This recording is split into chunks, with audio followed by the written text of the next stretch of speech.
오늘 하나님 나라의 비유 12번째 시간입니다.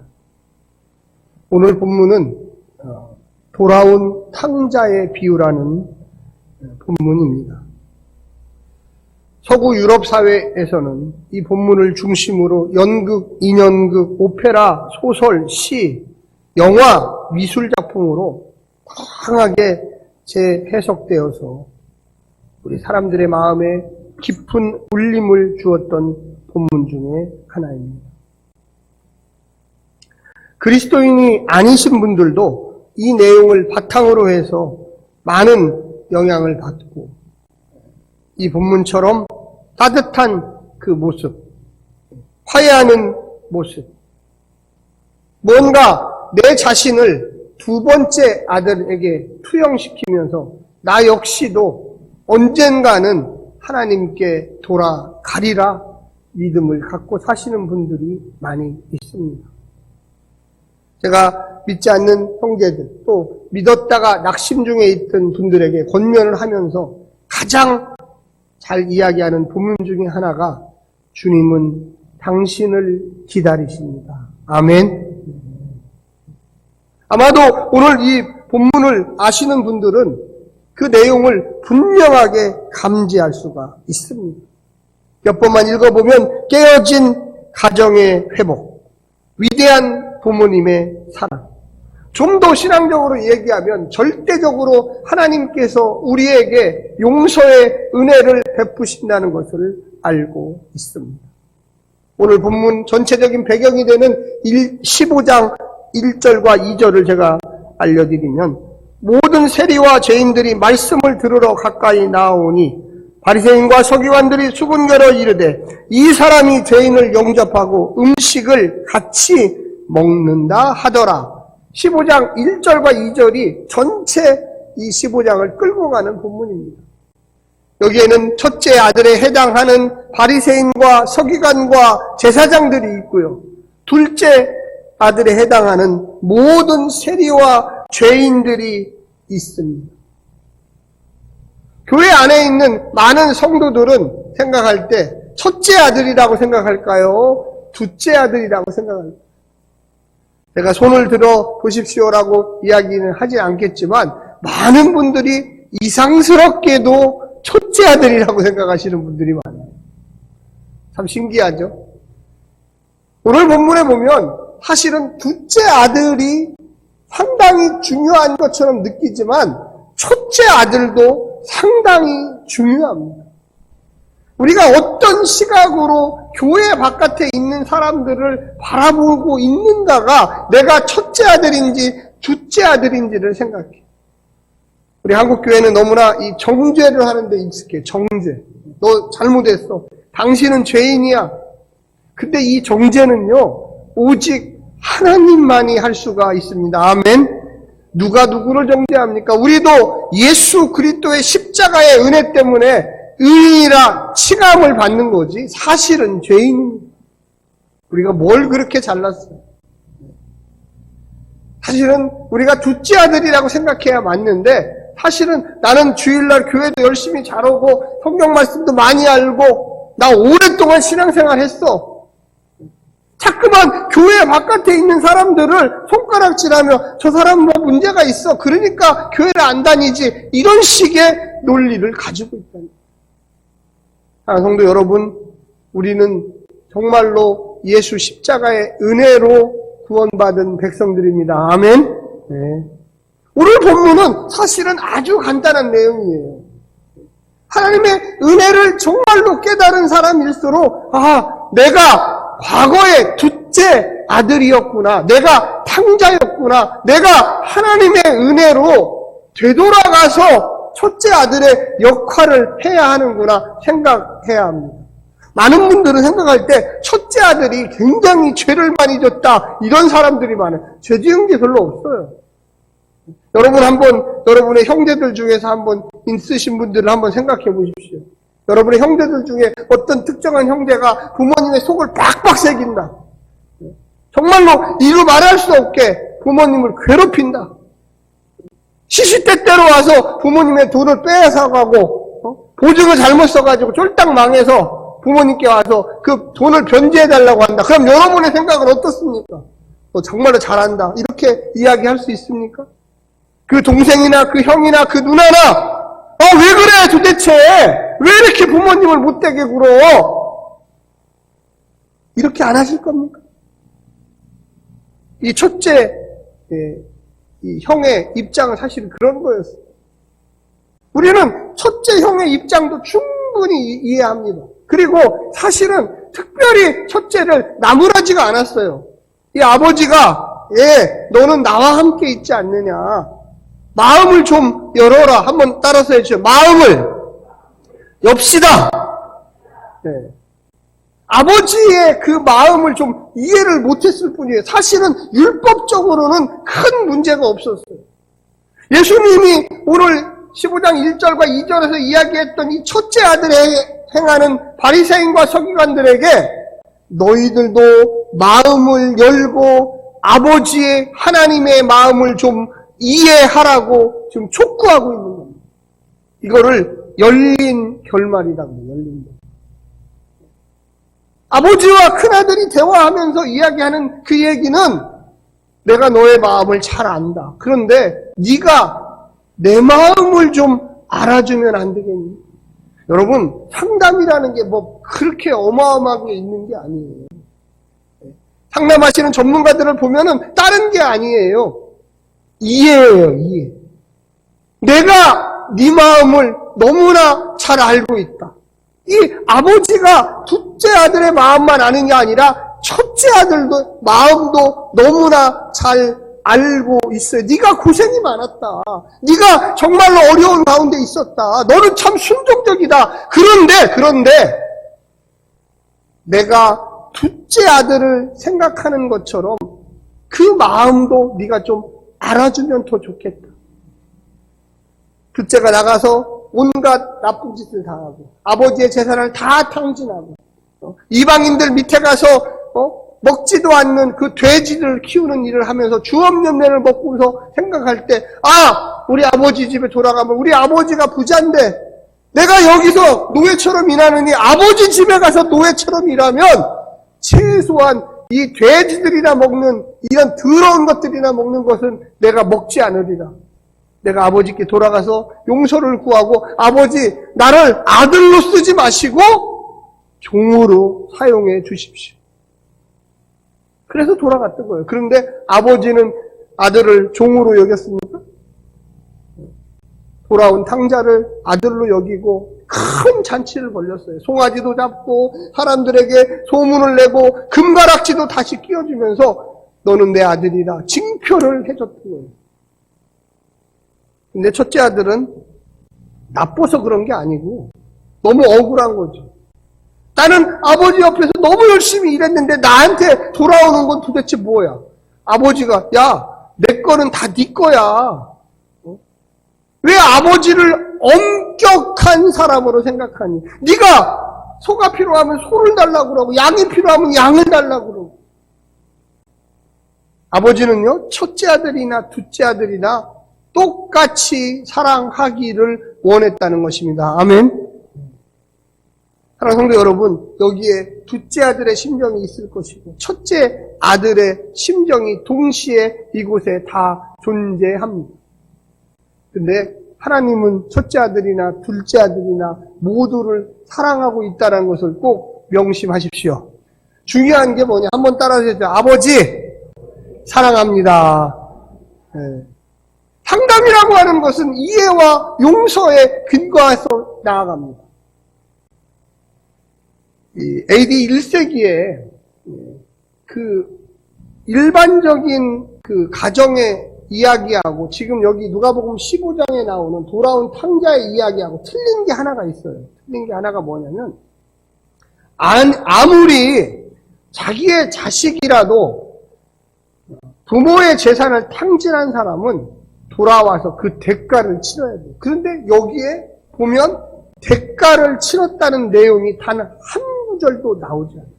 아버지를 욕되게 하고 아버지 재산을 가서 다 쓰고 왔는데 아버지는 그래 너 3년 동안은 내 재산을 좀 보충해야 된다. 너 3년 정도는 종으로 대우를 해주겠다. 3년이 지나면 아들로 대우해주겠다. 이런 말이 없다는 거예요. 그러나 예수님 당시에 보통 일반적인 헬라인 가정들에서는 아버지에게 큰 명예를 실추하거나 무언가 재산상의 큰 문제가 생기게 만들었던 그 아들은 일단은 아들로 취급을 하지 않았다는 거예요. 사실은 이 첫째 아들의 논리가 바로 그 당시 세상 사람들의 논리예요. 근데 둘째 아들이었던 이 아들, 그래서 둘째 아들도 나를 종으로 써주십시오. 이렇게 얘기했던. 근데 아버지는 야, 내가 너를 어떻게 종으로 사용하겠니? 너는 내 아들이다. 즉시 받아줬다는 거예요. 사랑하는 성도 여러분, 우리 한국 교회가 또한 지난 2000년 동안 되어졌던 교회가 그 이야기 핵심에 무엇이 있냐면 이 아버지와 같은 환대의 믿음이 있었다는 거예요. 세상은 처벌을 해요. 근데 교회는 처벌하지는 않아요. 그럼 처벌하지 않으면 어떻게 하느냐? 그 스스로 돌아올 때까지 기다려요. 한번 따라서 해주십시오. 환대. 한번 크게 얘기해서 환대의 공동체. 네, 참 어려운 말인데 환대는 환영이에요. 무조건적인 용서를 해주는 공동체입니다. 그렇다고 해서 교회 안에 권징이나 징계가 없다는 게 아니에요. 또 오해하시면 안 돼요. 그런 게 아니라 교회의 근본적인 마음은 용서에 있다는 거예요. 그 사람이 사람한테 용서를 구하는 게 아니라 아버지 하나님 앞에 용서를 구하는 거예요. 우리의 삶 속에 늘 따라다니는 이 죄진 마음, 사랑하는 성도 여러분, 오늘 예수님을 만났다면, 또 옛날에도 만났다면, 그런데 그런 마음이 있다면 오늘로써 벗어 던지시기를 간절히 부탁드립니다. 우리 아버지는요, 다 용서해 주십시오. 우리가 이 땅에 사는 동안 그 어떤 고난과 아픔, 많은 분들이 이런 생각을 해요. 내게 어려운 일이 닥쳐오면 내가 무언가 잘못해서 이런 일이 벌어진다고 생각합니다. 아니에요. 우리에게는 끊임없이 사단의 시험과 하나님의 또한 우리를 복주시기 위해서 테스트하는 그런 과정이 있어요. 평안하게 살았던 첫째 아들은 가까이 아버지와 있었지만 아버지의 깊은 마음을 깨닫지 못했어요.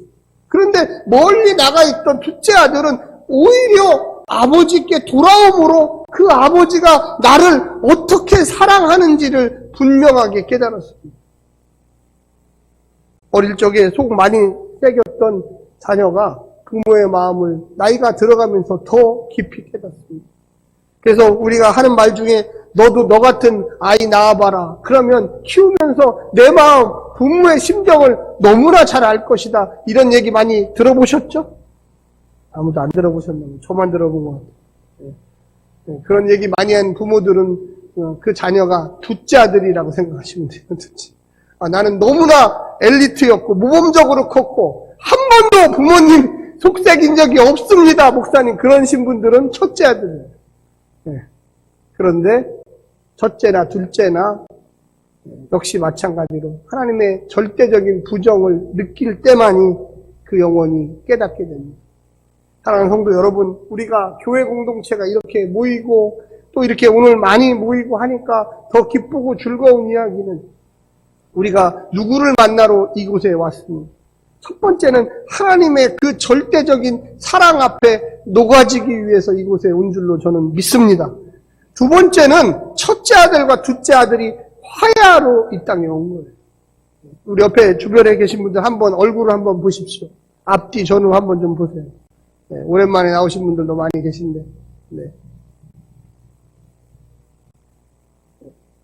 우리 마지막 절, 우리 32절 한번 같이 한번 읽겠습니다. 네, 천천히. 시작. 내 동생은 죽었다가 살아났으며 내가 잃었다가 얻기로 우리가 즐거워하고 기뻐하는 것이 마땅하다. 예수님을 만나면 결말은 슬픔이 아니에요. 예수님을 만나면 결말은 늘 즐거움이고 행복이고 뭔가 내 마음속에 뿌듯함이고 자부심이고 정말로 이런 일들이 있을까? 만약에 예수님을 만났는데 슬프고 너무 힘들고 좌절스럽고 왜 내가 예수님을 만났지 이랬다면 과연 그 종교가 무슨 힘이 있겠습니까? 아버지가 첫째 아들에게 이야기하는 그 내용, 내 동생은 죽었다가 살아났다. 내가 잃었다가 얻기로, 여러분 잘 보십시오. 우리 여기서 첫째 아들과 아버지예요. 또 둘째 아들이에요. 이 3자가 다 즐거워하고 기뻐하는 것이 어떻다고요? 마땅하다. 여러분, 우리가 신앙생활을 하면서 즐거워해야 합니다. 아멘. 그 어떠한 이유로도 내가 암에 걸리고 내가 사업이 망하고 내가 무언가 관계가 사람끼리 불편해질지라도 그 속에 하나님이 계시다는 것을 여러분 깨달으셔야 돼요. 아멘. 계속 이 예배 드리러 오는 게 기쁘고 즐겁고 무한적인 용서하시는 그 하나님, 그 절대적인 모든 것을 아시는 그 하나님께 와서 내가 슬피 눈물을 흘리지만 그 눈물의 끝은 하나님 나의 마음을 알아주시니 감사합니다. 할렐루야. 옆에 분들 한번 이야기하십시오. 즐거워하고, 저한테 얘기하지 마시고 즐거워하고 기뻐하는 것이 행복한 공동체입니다. 예, 맞습니다. 성도 여러분, 우리의 삶이요 별로 행복한 게 없어요. 그런데 아버지 하나님께 눈만 감으면 눈에서 눈물이 철철철철 흘러나올 수 있는 그 감격이 있다는 것을 여러분 믿으시기를 간절히 부탁드립니다. 우리는요, 세상의 윤리 정도가 아니라 그 너머에 있는 그 영원한 하나님의 윤리 가운데 살고 있습니다. 우리가 너무나 정죄하는 그런 마음에서 벗어나셔야 돼요. 그래야지만 하나님의 은혜를 누려요. 나도 옛날에는 저분처럼 저렇게 악한 모양대로 살았는데, 저분처럼 저렇게 외식하며 살았는데, 저분처럼 남을 정죄하고 살았는데, 그게 바로 나였는데, 내가 예수 알고서 내가 과연 누구를 정죄할 수 있지?